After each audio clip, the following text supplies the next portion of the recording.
Hello everyone and welcome to tonight's live stream. I just realised I'm really blown out. Let's fix that. Hold on.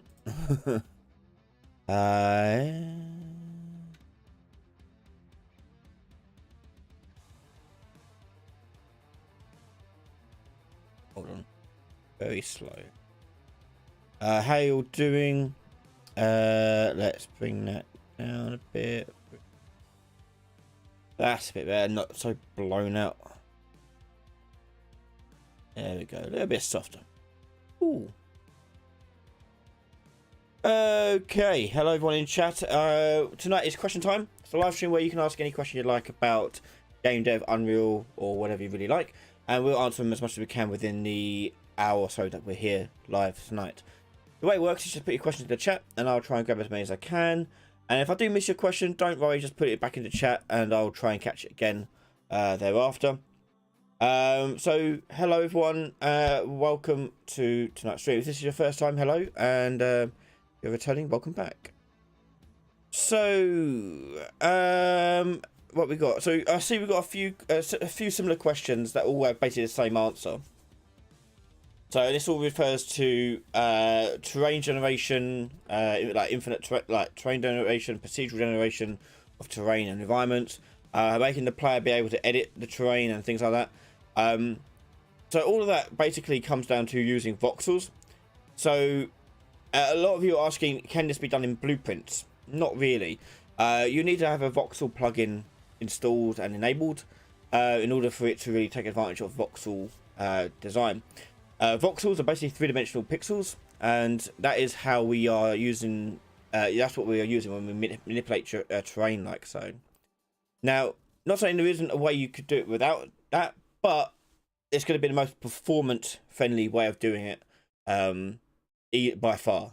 Okay, but so there is no built-in way of supporting it inside the Unreal. You'll need to get a voxel plugin, which they do exist. They are on the marketplace, so feel free to have a look around and shop around and see what's available to you.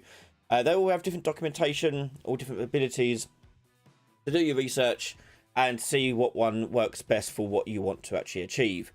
So yeah. So I saw someone else asking, Catnip asking, you can draw walls into any shape, and if you complete a parameter, the game will recognize the area inside the shape as indoors. Can you show how this can be done in Blueprint? It can be done. I don't know how to do it yet because it's using the new geometry scripting stuff, and I haven't really played around with it too much myself. But there is documentation out there that you can read up to on in the official documents, and I'm sure someone else has covered it in YouTube as well. But if you go to geometry in your plugins, you'll find geometry script. That's what handles that stuff. Now what you're describing is quite advanced, what you need to do with this, but yes, you can do it. Okay, so you just need this turned on and experiment with it. But I haven't played around with it too much, so I can't really help too much. But that's what you're looking at there.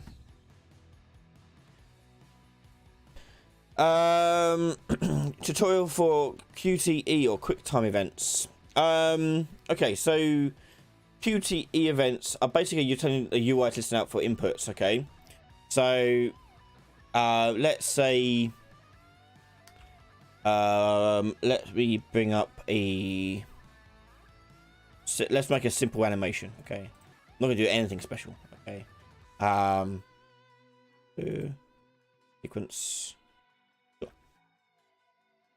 And we'll just chuck in a character.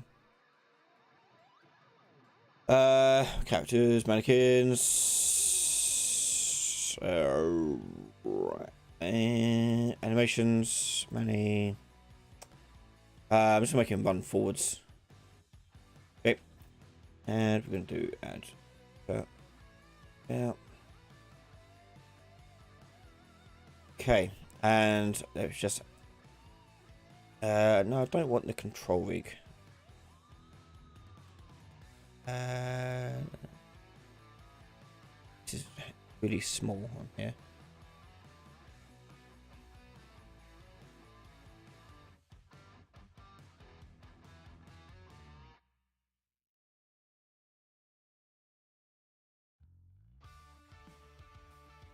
There we go. And we'll just stretch that out. And we'll transform him there to Gizmo.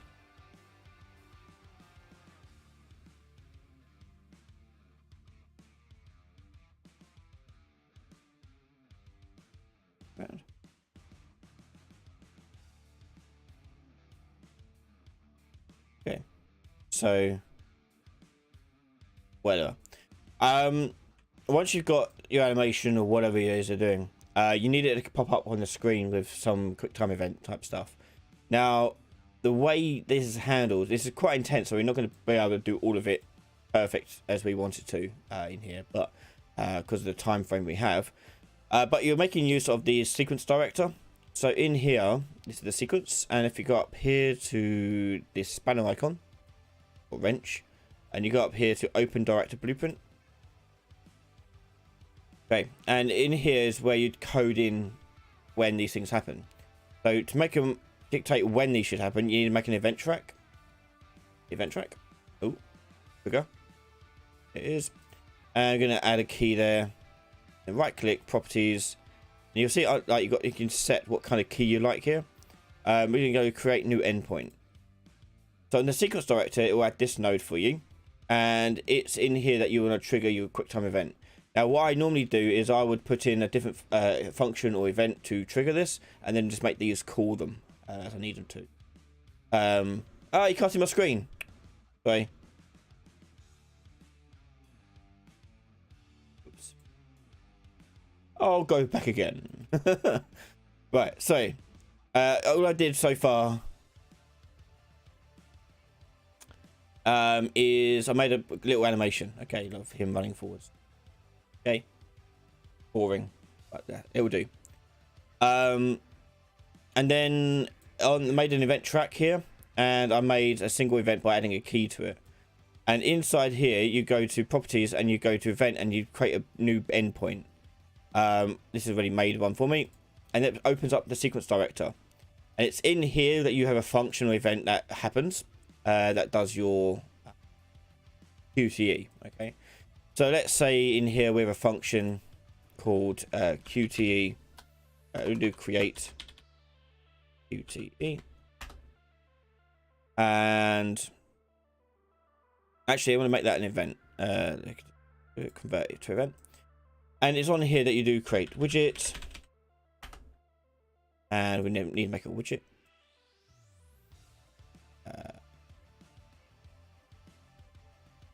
I increased the scale of this, by the way, of this screen, so hopefully people can read it a bit better. It means I've got less space to work in. Oh, I'm doing QTE. Okay, so in here you just have an image, or I did an image of the button you need to push. But I'm not going to write about images. I'm just going to put this in here. Wrap that with a canvas panel, and this button here we'll put right in the center. Okay, so we push A.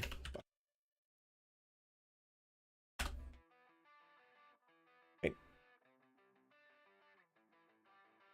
So this will the idea is this will come up on the screen, but we want to tell this thing to listen out for a particular button input. Okay, so on the graph of this, on the event construct, you're going to do listen for input action. Okay, and when you do that, it's going to listen out for an action name which is based upon your input settings. So you have to go into your input settings, make an action mapping, and we'll do QTE, and we'll push the A button on my controller. Okay, and in here we'll just type in the name QTE, and what's going to happen is now we're going to listen out for that input. So when it does, I want to make this just remove from the screen. Let's do create event, create matching event, QTE detected, and we'll do parent. Okay, so this is going to look out for when I push the button and put it through. We may want to consume it as well.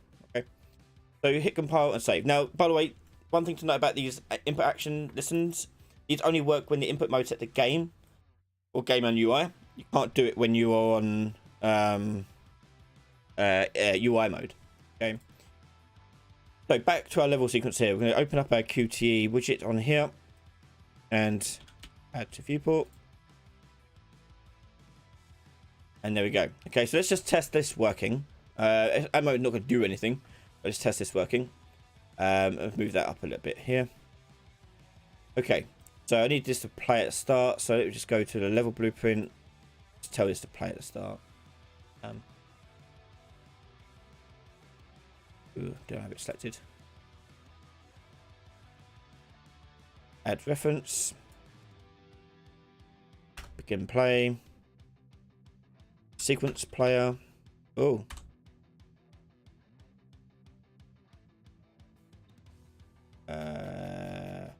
Bottom it is. And then tell it to play.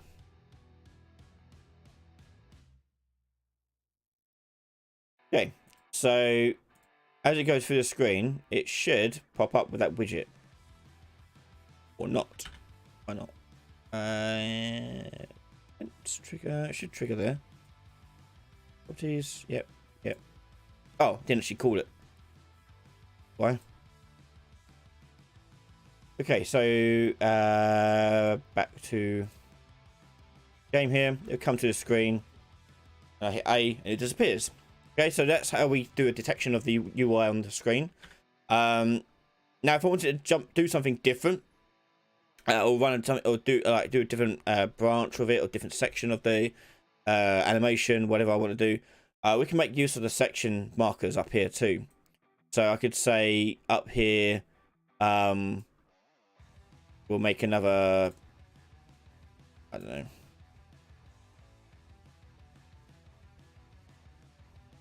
Or you can make it switch to different animation, I guess. But you can also make use of the markers. So you add mark there. Let's mark A. And we'll say on here, we do jump. Oh. And we'll put that out there. So hit this marker and go there. Now, when it hits this point, now I want it to stop this animation. I don't want it to go beyond this point. So if it does, if I don't push A, it'll make it end here rather than carry on. And you just make use of the events track. So you just add a key for that. And we'll make it come out of there. Properties. Create a new endpoint. And in this event, well, you can name them, obviously. Makes it better. In here, you want to get this sequence player, I think it is. Get player. Get player. That's not going to help, is it? Point to the player that's playing back. No, that's not it. Can't remember what it's called. Sequence. It's one of these things. Get sequence? Yeah, there you go. Yeah, that's it. Get sequence, and then we tell it to stop. No. Hang on. Sequence. Where is it? Delete my frame. Get. Set. I want this to stop. Movie scene sequence player. Get sequence player. What is it? A movie scene sequence object reference. Stop. Yeah, no. Play.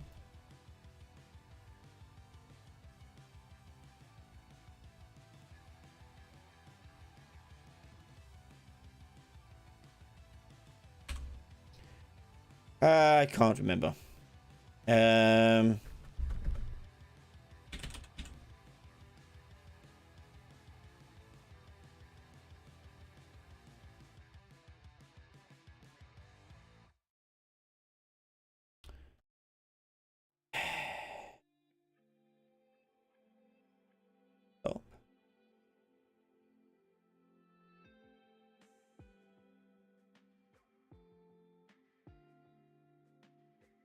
I remember. Get sequence. It's something like this.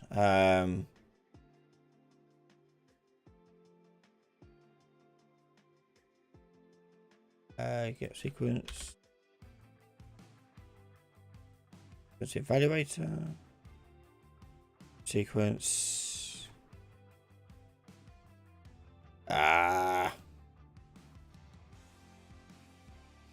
Same one as that.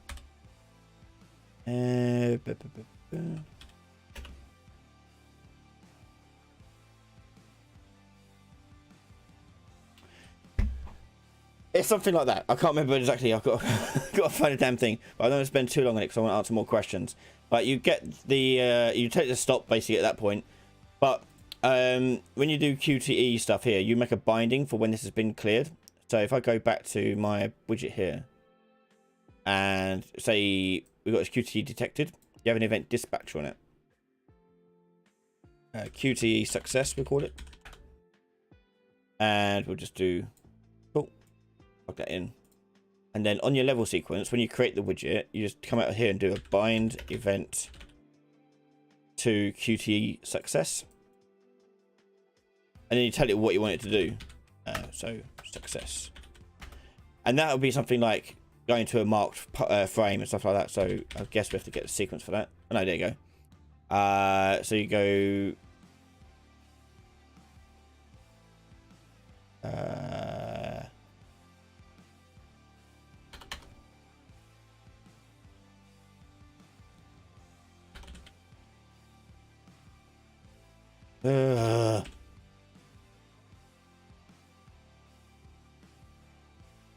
That's scrub 2, something like that. Scrub. Let me just untick context. Scrub. Play movie sequence. Play that. Get sequence. Oh, can't spell. Anton, am I single? No, I'm married. Get a sequence. This one. Move sequence, scrub. Yeah, okay. So that will have wait to they changed this somewhat because there's one like to scrub to a marked frame or scrub play to something. Yeah.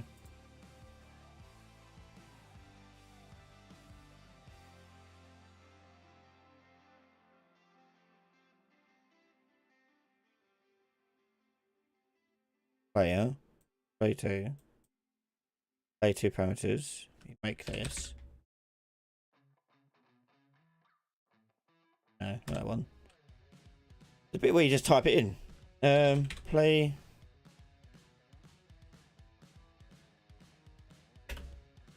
Mark.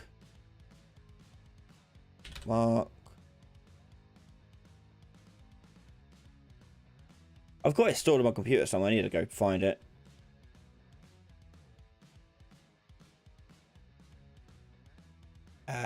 Is it on here? Yeah. I need to do a whole thing on it. I'll look it up. I've got the file somewhere on my computer. I need to look up where I made it before. But I'm not too sure why I can't do. That's just finding it. Doesn't actually do anything.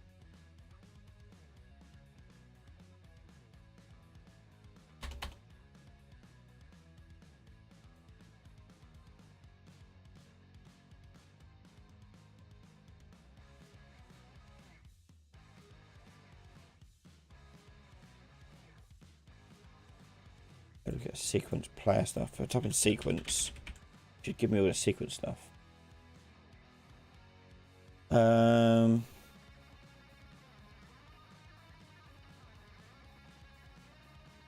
Sequence.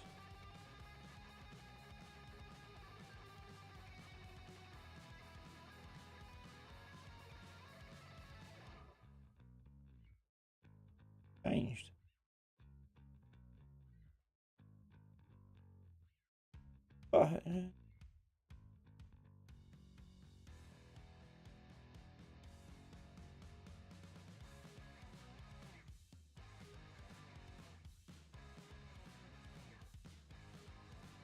Set sequence, convert sequence player, get play rate. Maybe it has changed. I'll look into it. I'll look into it. I'm not too sure where it's gone. Okay, more questions. M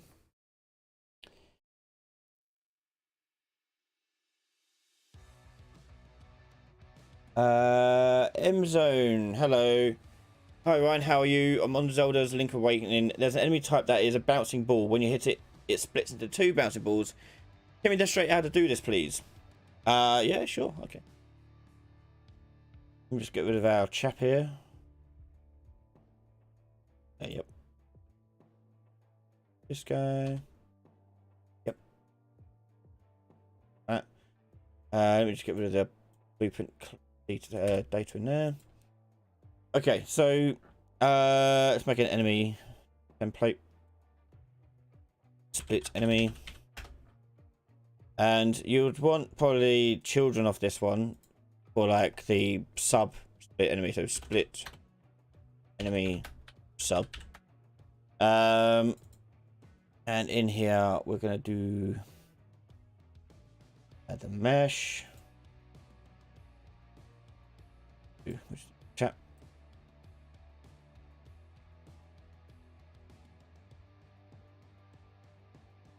And for our sub split, we'll do the same thing but make them smaller. So we go to capsule component here and change the half height to 40, and do that to 20, and then here we'll scale this down to 0.5.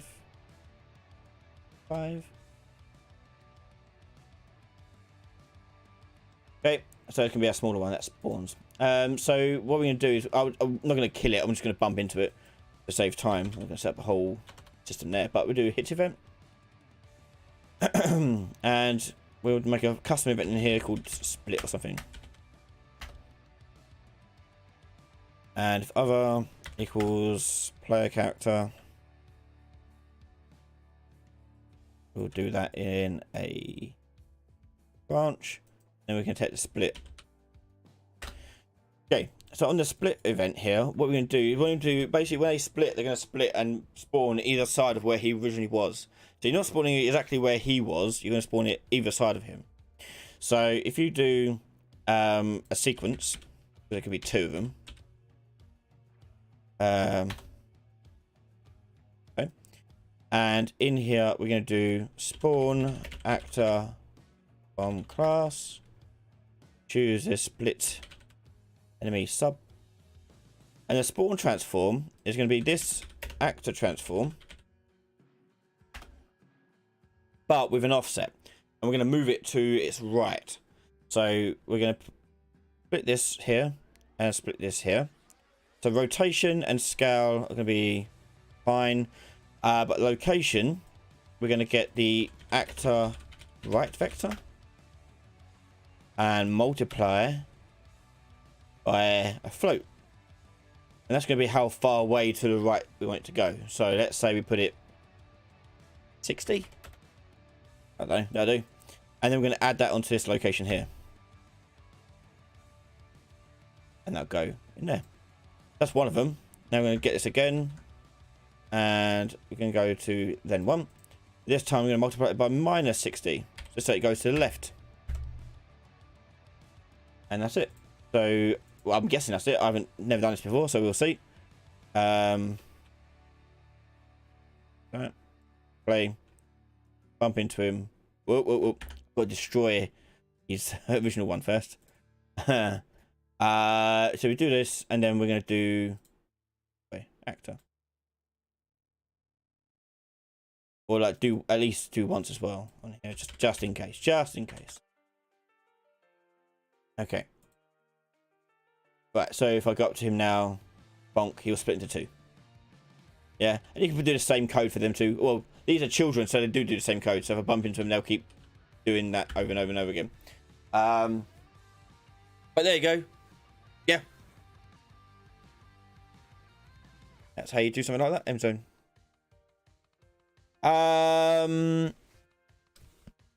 Stefan, hi Ryan, did you buy the models for Fireteam on Marketplace or were they custom made by an artist? Looking to get similar models for a stylized game. Yep, all the artwork you see in Fireteam is from the Marketplace.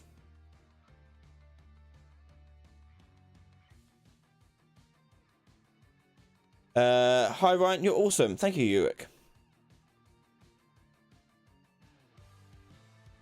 Nicholas Holdorf, have you ever created two UE projects that communicate with each other? No, because that's insane. The only way you could do that is if you're using a middle party who handle that, like a server or database of some kind. That'd be the only way you could do it. There's no way to directly communicate between the two. Sam, hi Ryan. I have a widget that gets created in a level blueprint. I have a button remove from parent exit, but I need to set up is open boolean as well from within. How can I do this? First of all, don't make widgets in the level blueprint. It's a bad place to put them because you can't easily reference them. So I would avoid putting them into level blueprint at all. But if you have a button to remove from parent exit, but I need to set the is open boolean as well from within. I mean, yeah, I think your first point is not to do it on the level blueprint. Put it somewhere else, and then you have a much easier time because then you can get actually references to it. The level blueprint is not meant for stuff like that. Glug, hello, how you doing? Hope you're doing well. How do you know when to use Switch has authority versus a custom server event in a multiplayer game?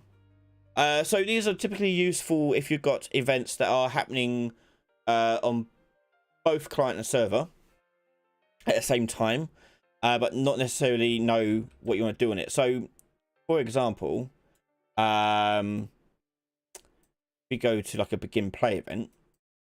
Let's say I want my I need to tell the client needs to tell the server to do something. Okay, so the client's version of this needs to be the one that communicates to the server. So it has to be the owning client for it. So what we normally do is on like begin play is we put on the Switch has authority, and then on remote we'll then do a check for ownership and or just do a custom like event that you want to do. Server call blah and make that a run on server. This will only run if it's the owning client that called it. So on begin play, the remote client here is going to be doing this server call blah. Okay, that way only the remote client will actually do it and not the server one, because obviously if the server will run this code as well, you don't want them to do that. You want only the individual clients to do it. It's more useful for things that are going to be like using dedicated servers, personally. But that's normally the reason for it. It's basically if you want to look at, you can look at it, go inside of it. You see, it's just literally just a branch of saying whether or not it has with authority to do something, and your authority is basically, is this a server one or not, or is it a local client? That's all it's doing. It's just a macro essentially. So if you think about it in that term, it's literally just a macro saying like who's a client and who's not a client. But it's usually for events that are running on both at the same time that you need to divide and say, okay, only the server do this. Okay. So for example, if something needs to reference the game mode, for example, make sure like if I need to say on begin play, this thing's going to get the game mode and say add me to the leaderboard or whatever. I want to make sure it's only the authority one doing it, because they're obviously the only ones with the game mode, not anyone else's one. Yeah.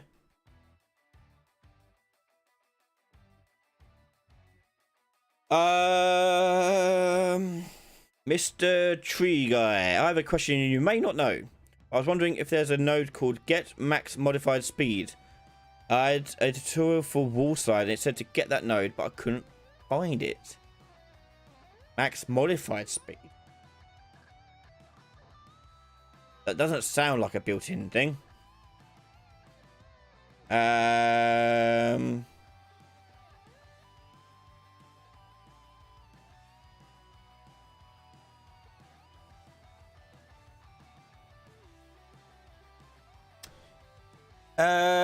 I guess it's not really a thing. If it is, it's going to be in the character movement, but it doesn't really have modified stuff in it. Yeah. So it sounds like it's something they've built into their thing they've made. It's not a thing. So no, there is no node for it.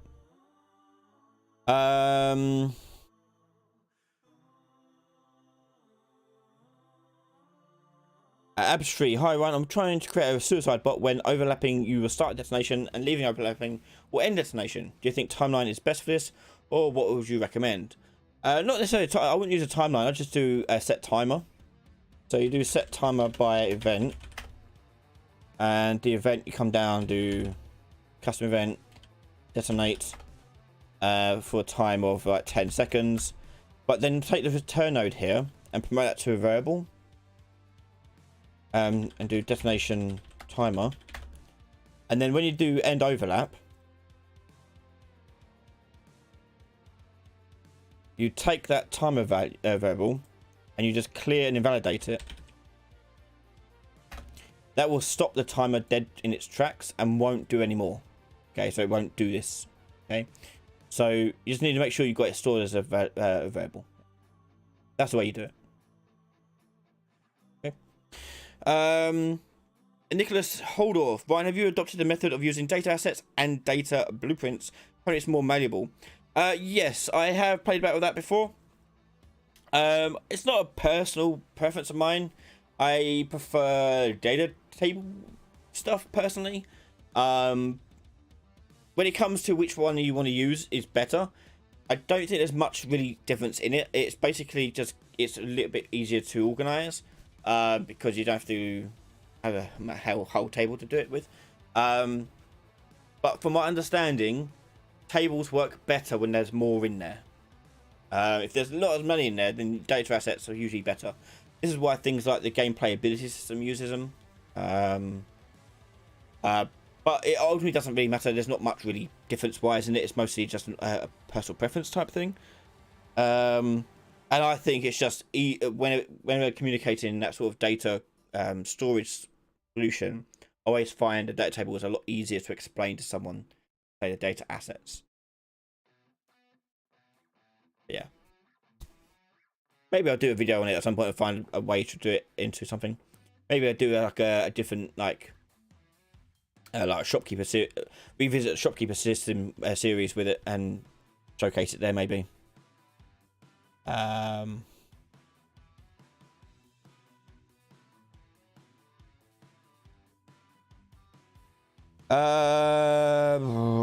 Sorry, I'm trying to find a question that was going past my eyes.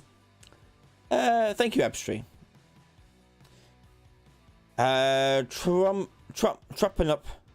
Can you maybe make a level editor for easy level building in editor, snapping to get included in a video? Because I'm trying to make trying to make the back rooms. It's hard to snap things together. Yeah. Obviously, I can't do it right now.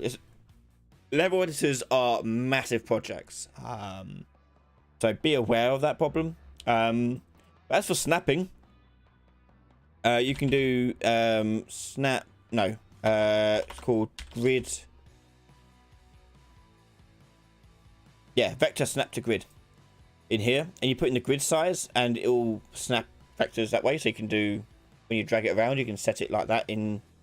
So you can, it will snap to a grid in the engine. That's probably your best solution using this. Okay. Single player mania question about inventory. How can I make a weapon if I have ammo in a bunch of stack slots similar to Resident Evil? Now I've actually just made a project for someone that does this as a private job for them. It is a nightmare to put together. Um, it's yeah, it's essentially when you go to like reload, you got to think about it. You're reloading every bullet individually.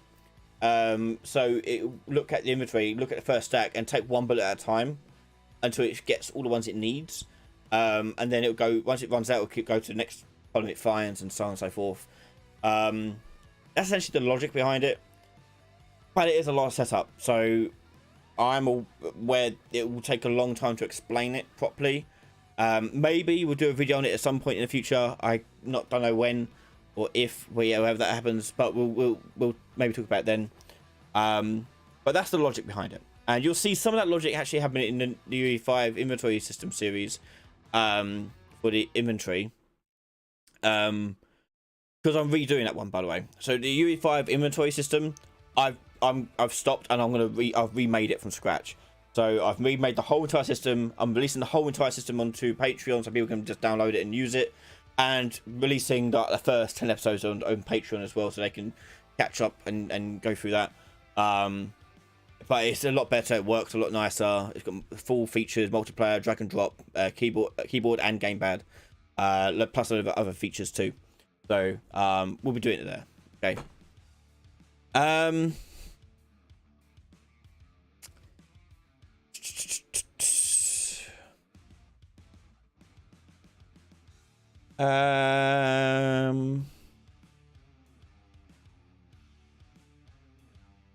Oh god. Hi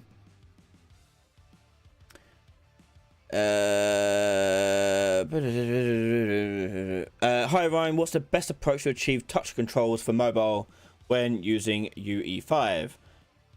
Essentially, you can use, like, they have built-in touch control setups in their project settings. If you go to input, you'll have touch input set up here, down here, and you get this interface here that you can actually design yourself and put together. It's a bit of a nightmare system, but you can make it detect touches on the screen and gestures as well, and it's all just inputs. They're just little inputs, that's all.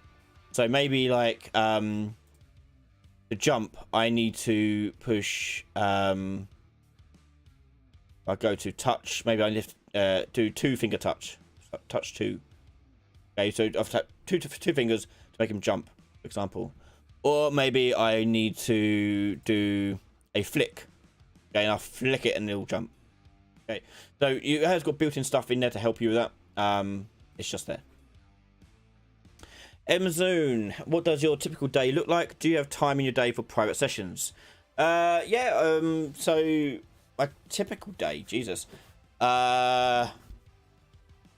Basically, I start, so it's usually a typical week, really. So usually I do like private sessions on Monday and Tuesday all day long. So from like 9 o'clock in the morning until 1 o'clock in the morning next day. So the whole day is filled up with sessions like that. And that's for them 2 days. And then I'll do every evening as well. I'll do like 3 hours worth of sessions there. And then on the Wednesday and Thursday and Friday, it's dedicated to private freelance work that I'm doing for various companies. It's mostly just 2 big companies really at the moment. So I work for CG Spectrum as a mentor and also as a developer. So I'm developing some things for CG Spectrum. And also I am a developer at Gameolic, who are making various games for various people, making stuff over there too. Yeah, so alongside other little bits and pieces here and there, but it's mostly those 2 taking up most of the time there. And that's a typical day really, and I work out that I probably do about 70 hours 80 hours worth of work, probably about 70 hours a week. Long week, very busy.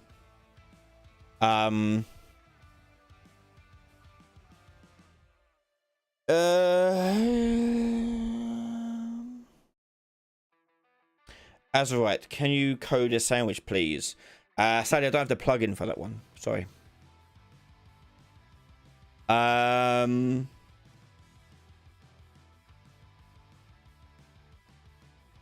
Sam, hi again, Ryan. I understand I shouldn't put menus in a level blueprint, but the player should be able to open the menu when inside the trigger. Could I ask where I should put the logic for this, if not the level blueprint? So the functions and all that should really happen. It's alright, Amazon. You can book a session if you want. There are spaces. So you put the function for spawning the menu and things like that on like the level the player controller or the HUD class that the player controller has. That's where you have that logic in. But on the trigger blueprint, you go through it and then you get the player controller and then reference the function directly from there. So you may be calling it from the level blueprint, but you're not adding the widget on the blueprint. The widget is actually on the player controller. You're just telling it to do that. That's usually how it works.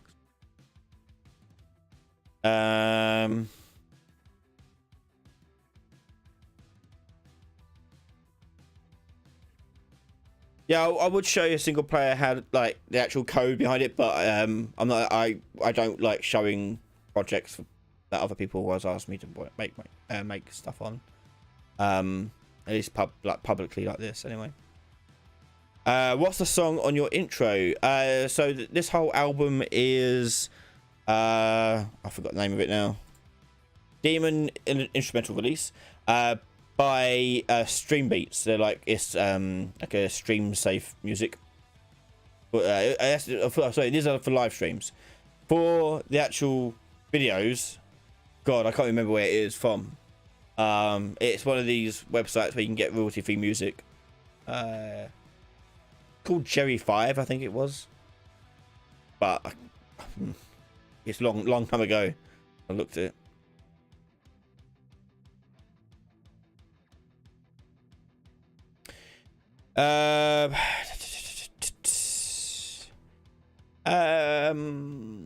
Hi Ryan from Daniel Kirsch. How do you create a save slot file for a dynamic material?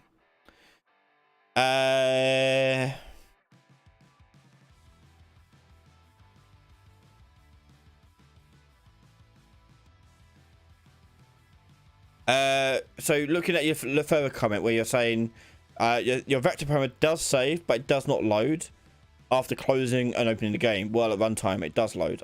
You're saying you're lost. That sounds like you are not calling the save game to slot. Make sure after you set the value, you do save game to slot. Otherwise, it doesn't save.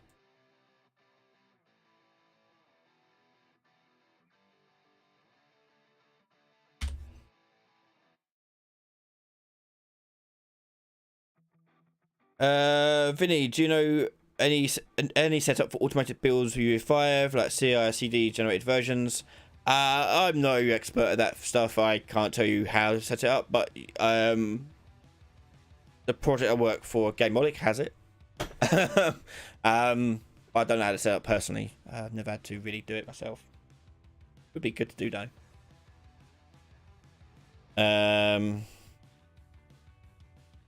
Hi, please tell me how to work with lighting in a mobile project. Android preview ignores static lighting, only movable. This is strange. Oh,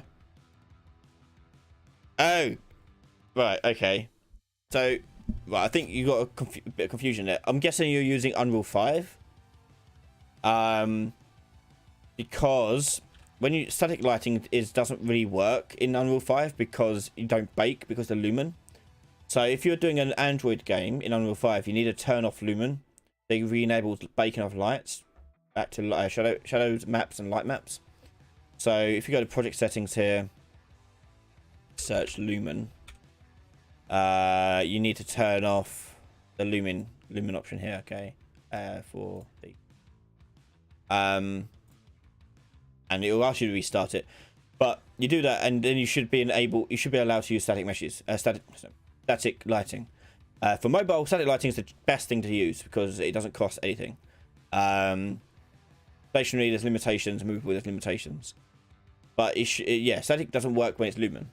That's the only thing. So be aware of that. Abstree, have you released any indie games? Yep. I released a couple of mobile games in the past. Fireteam was the latest release. By the way, a little bit of news about Fireteam. I am trying, in between everything going on, I am trying to work on it more so to get it into a position where it's ready for like an actual launch version. It's going to have a lot more new features in it, including PvE raids. So it'd be you guys facing up a big boss, and you can take down a big boss.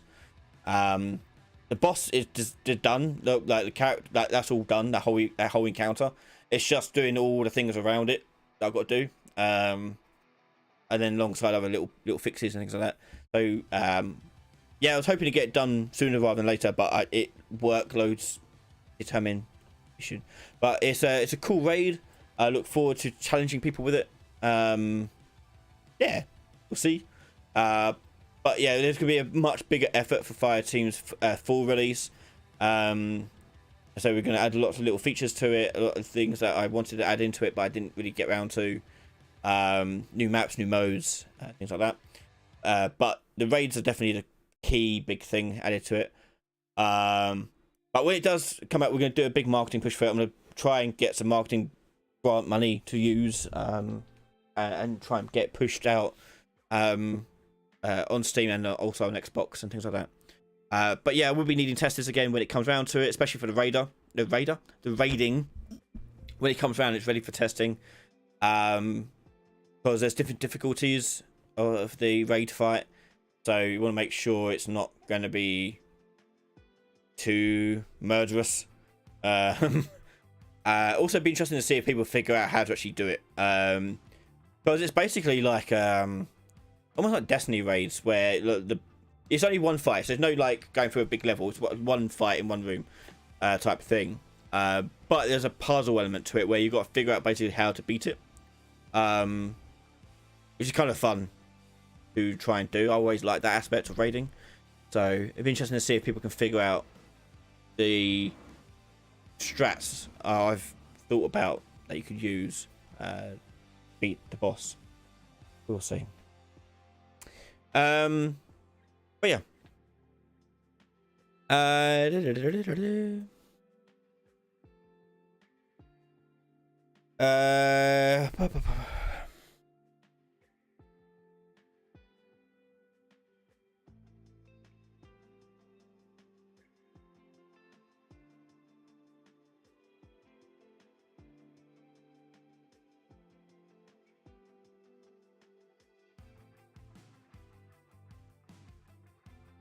But loading, checking. Okay, so you're saying loading still doesn't work. Okay.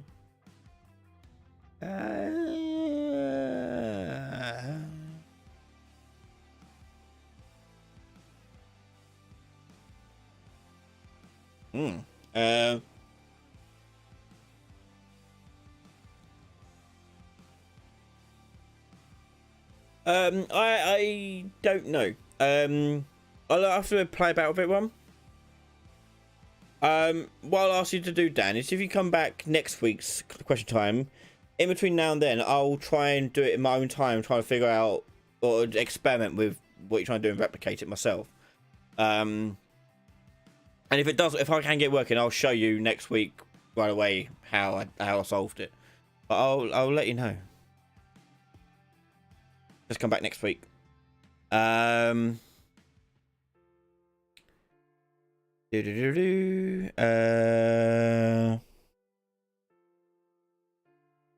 David Williams, do you ever have time to play games yourself just for fun? Any games coming out that you're looking forward to playing? Oh yeah. Not as much as I'd like to, obviously, because of work. But so games I've been playing a lot recently. I really got into playing Zelda randomizers. So I've been playing Ocarina of Time randomized and things like that. And that got me encouraged to go back and play a bit of Breath of the Wild. So I've been playing that bit on my Switch in between, whenever. Usually the sessions are very small. But my wind down game I'm playing at the moment, believe it or not, is Disney Dreamlight Valley. A very simple like Animal Crossing like game, but for Disney. It's a cool chill game. Just no thinking. But yeah, so that's what I've been playing at the moment. as for what to look forward to, I mean, there's loads of stuff I want to play that I haven't had time to. I mean, well, I'm trying to think what's on the horizon. There's tons of cool stuff coming out on Xbox I want to try out. Like Scorn and all that are coming out soon. Breath of the Wild 2, that trailer looked cool. I'm up for more Zelda. Always happy for Zelda. Well, my brain is just frazzled. I can't think of what's coming out. Yeah, obviously stuff coming out that I want to play.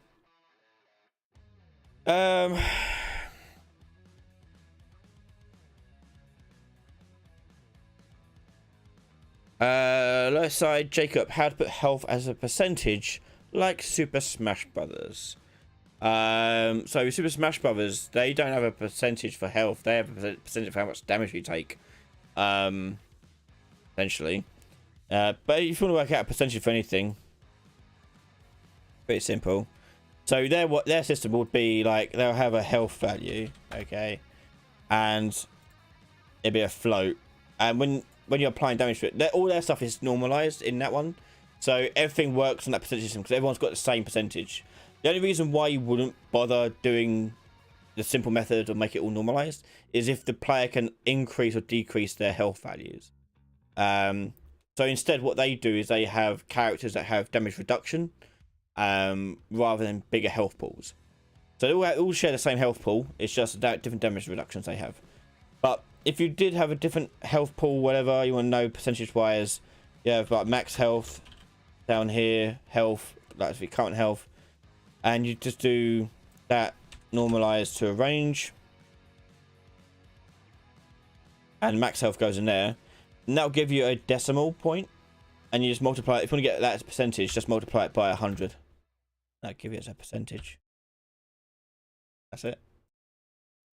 Okay. But yeah, so it depends if you want the health to be scalable or damage reduction. I say Smash Brothers has damage reduction system rather than a different health values. So when you do like Bowser, he doesn't have more health than Mario, he just has higher defense stat. So when he gets hit, he takes less damage. And I think I saw someone ask a question about damage reduction.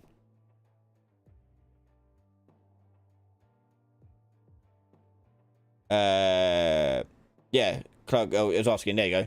Will you have a tutorial for damage reduction for players on the other side of a thin wall? Like experiment with multi-line trace, but it's complicated trying to calculate wall thickness. Yes, it is complicated to figure out wall thickness. Yeah, I mean, that's an idea. We could do a tutorial on that at some point in the future. Yeah, sure. In general, damage reduction, by the way, is when you're handling, what you're doing is when you're handling damage with either any damage, point damage, or radial damage, you're just doing this and affecting this value by whatever you have. Okay, so let's say Bowser is going to reduce his damage by a factor of 20%. Okay, so I'll just take that and times by 0.8, and that's going to reduce it by 20%.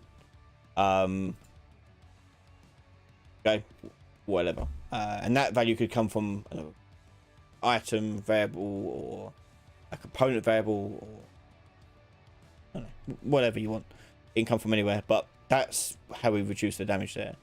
As for the line trace thing, that's a bit trickier.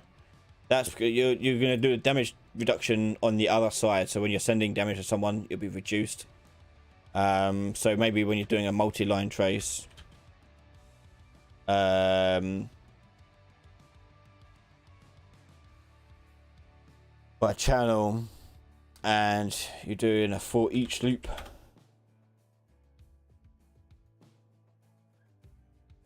and you break it open, and you'll get the distance it's traveled.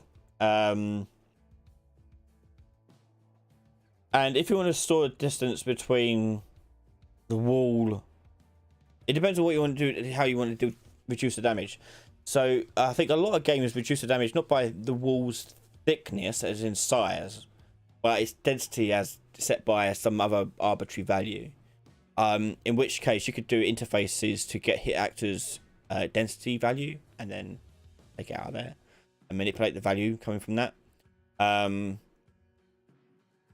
Yeah, it's I say we don't have much time to go over it, so but that's the starting point I would start working on.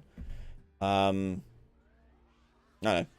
Yeah, maybe, but I have to do it when I have more time. Axel, does AI behavior trees have to be replicated, or is it replicated by default? AI behavior trees and all that run off controllers, and controllers only run on the server.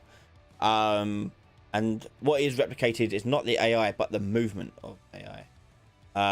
So yeah.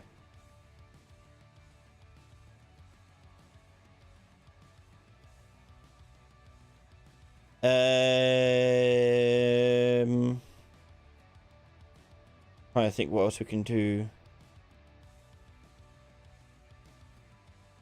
Oh, here you go. Thanks for the answer about lighting, but I'm using Unreal version 4.27 without Lumen. Can you try it? I mean, I don't have it open for 2.7, but I've made mobile games in UE4, and static lighting works just fine. You can have unlimited static lights. So I don't know what the issues you're having.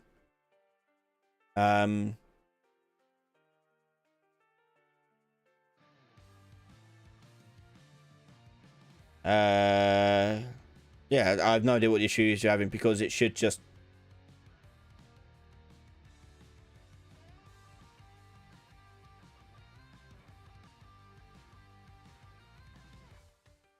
work. I've made mobile games with it before, and it's not an issue whatsoever. Stationary is, movable is. Static is free. You can use it as much as you like. No cost to it. Just make sure you've baked the lighting. Well. Behavior AI actions like BT tasks and such. Depends what the task is, but you want to make them call replicated events and functions inside of those things.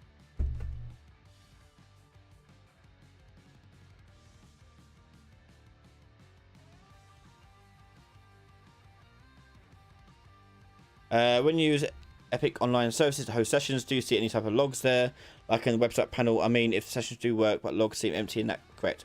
I don't know. I haven't yet used the new implementation of the EOS systems, so I can't answer that. But when I do, I'll be able to answer it.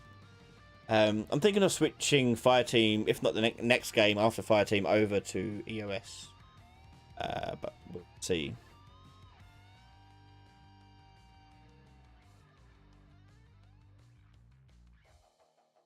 Have you ever added multiple nav meshes? I've added 2 with supported agents, but I cannot get the second nav mesh to show. Creating a road nav mesh and a path nav mesh set their colors to be different. It's something I have. We can do it. Yeah,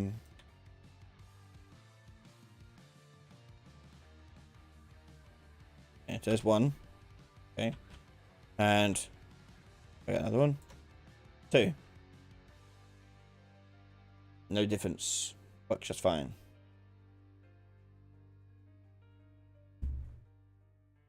Hello. Yep, works. There you go. Multiple nav meshes working. 2 with the supported edges, but I cannot get the second nav mesh to show. Creating a run mesh.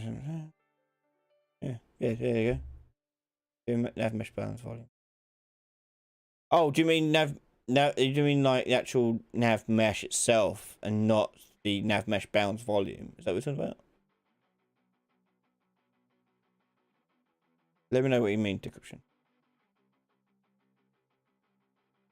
Oh, okay. I know what you mean.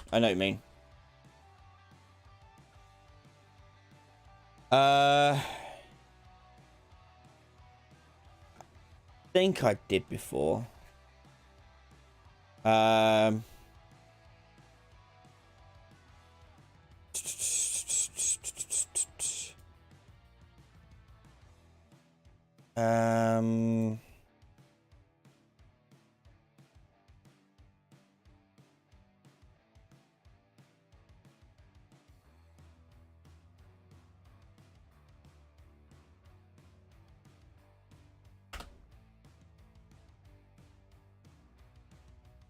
I don't remember what I did though. I think I did have this working before. I need to understand. I see a lot of projects. I can't keep track of it.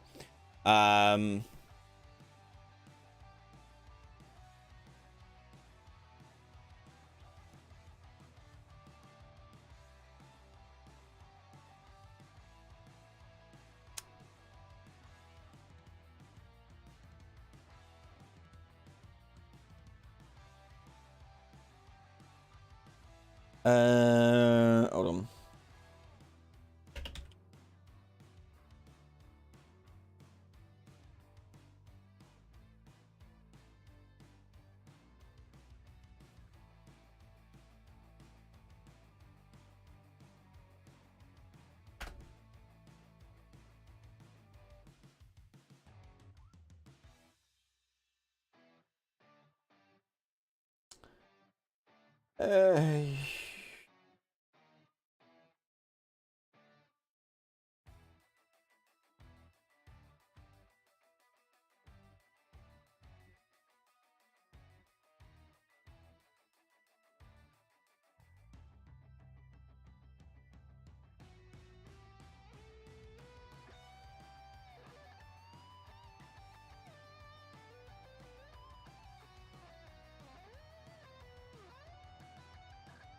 I seem to recall doing this because I remember seeing different colours on the nav mesh. But I can't remember what I did.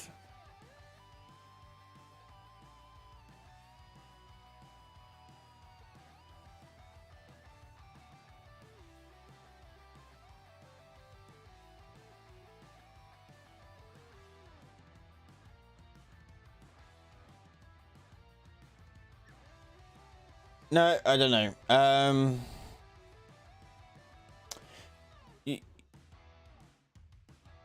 Yeah. If you go into here, you can turn them all on. But I think what it does is you can't force it to do it. I think you have to change the size of the agent. So for example, this guy here. I'm not gonna have any AI working. I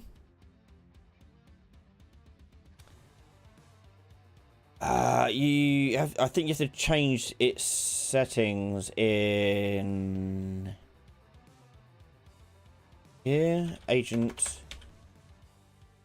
No, it was in this one. So if you change the radius settings for the nav mesh, nav agent here, the project settings, that's what this stuff refers to here. So this one is set to 35, this one is set to 35. So if I'm gonna say this one, I don't know if you can force it into it. That's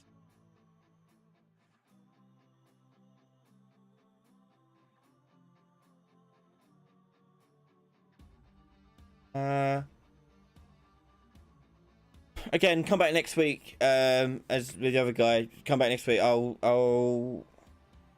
see if I can find the old project I've done, because I swear I did something with this effect and I can't remember what I did.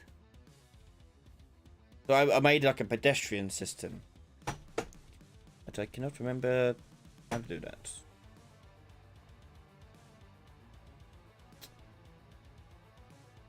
Yeah, come back next week and hopefully I have something. Probably. Last question.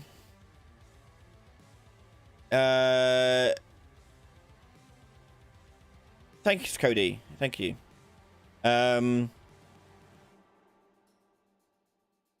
Lucy Jacob, is it possible to use any animation for UE? For example, extract animations from the game Mario Galaxy, edit them in Unreal? No.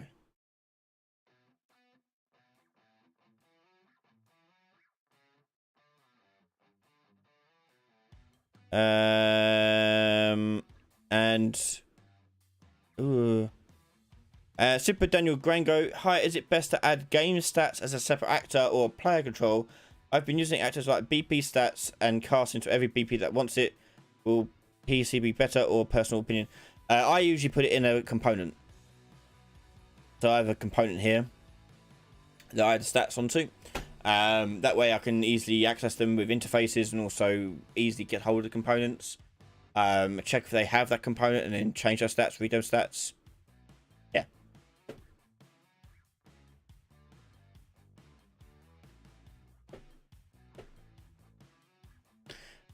Racing is fun, Ryan. What game created that you have played do you feel had genius design to it? Oh my god. Genius design. The Witness by Jonathan Blow. The game's good. Lots of little aha moments. Oh no, or Tunic. Tunic was actually this year's like, yeah, Tunic. Banging game. Really good. If you haven't played Tunic, play Tunic. Really, really good. Really, really good, clever, communicative design. As it gives you all the tools you need, but doesn't lock you away from it. You can tackle it in any way you like. But the secrets, it's really clever. Strongly recommend Tunic. I played it through twice. Once I finished it once, I played it straight away again. A new game plus. And I could probably happily play that game again and again and again. But it's literally like the first time you play it, the little aha moments are really damn good. Yeah, great design game. Anywho, that'll be the end of tonight's live stream. Thank you everyone for joining us on the question time tonight. If you didn't get your question answered, I apologise, but do come by next Wednesday where we have another one and we'll answer your question there too. Thank you for all my Patrons and YouTube members for the continued support. Patreon, I understand it's been a bit slow recently, but one of the new things I'll be doing each month now in Patreon is giving away a piece of code that you can use in your own games. So this month you'll be getting a leveling system complete with documentation, video documentation, tooltips, all the rest of it to make a very simple leveling system for your game by just dragging and dropping it in. So look forward to that as a gold patron or higher over on patreon.com/Ryan Ailey. And I said every month I'm going to try and give away a little bit of code here and there as a sort of like a little pick me up for things like that. And more video content obviously on the way. Thank you so much for tonight, and I'll see you all next time. Bye everyone.